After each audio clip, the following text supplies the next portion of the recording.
C'est ça qui est important pour l'avenir de notre continent. Et je vais en terminer là, c'est qu'il faut créer une dynamique qui inverse la tendance de l'idée que l'on se fait de l'Africain en France.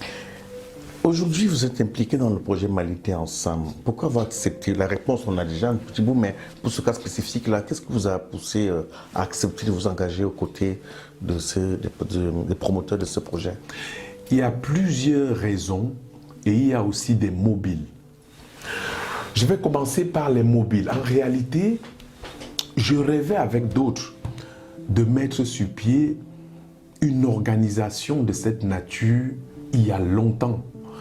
Mais faute de temps, avec d'autres, des experts comptables notamment, on avait réfléchi, mais on n'avait pas pu amener cette idée au bout.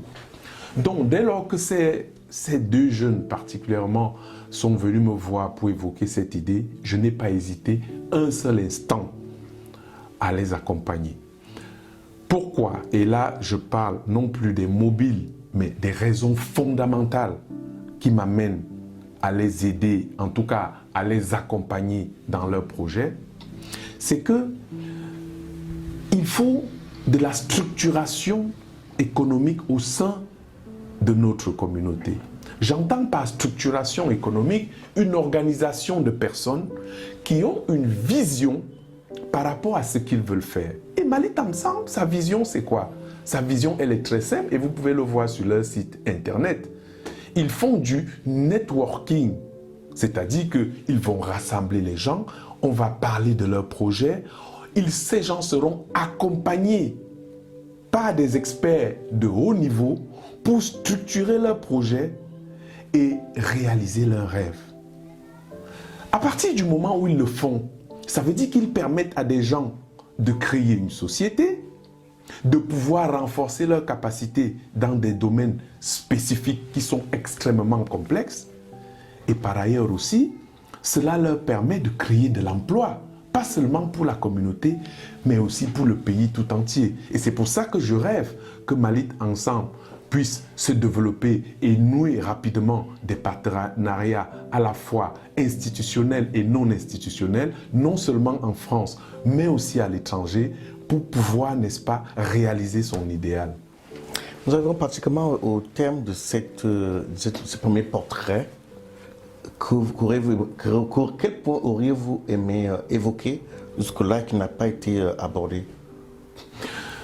C'est vrai, mon cher Juvénal, qu'on aurait pas mal de points à aborder. Simplement, ce que j'ai envie de dire, c'est notre jeunesse, la jeunesse africaine. Cette jeunesse, elle est remplie de beaucoup d'espoir. Elle regorge de beaucoup de compétences, mais les gens manquent de confiance en eux. À travers la vision de Malité Ensemble, par exemple, je pense qu'ils peuvent venir, que ce soit les étudiants ou les non-étudiants, les gens qui ont une activité économique ou les gens qui n'ont pas d'activité économique. Ils peuvent venir à Malité Ensemble parce que Malité Ensemble leur permettra précisément de construire leur projet, de gagner en confiance et de pouvoir réaliser leurs rêves.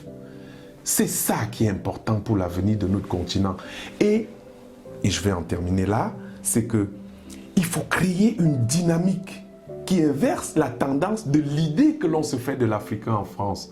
C'est-à-dire un Africain qui tend la main, alors que là, on a une organisation qui veut former, qui veut créer une élite africaine qui apporte des solutions aux difficultés qu'ont les gens.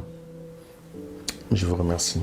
C'est moi qui vous remercie infiniment d'être venu à moi et j'espère que j'aurai apporté les réponses à vos préoccupations. Merci.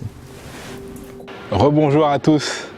J'espère que vous avez pu apprécier ce magnifique échange entre notre Juvénal national et Maître Megam.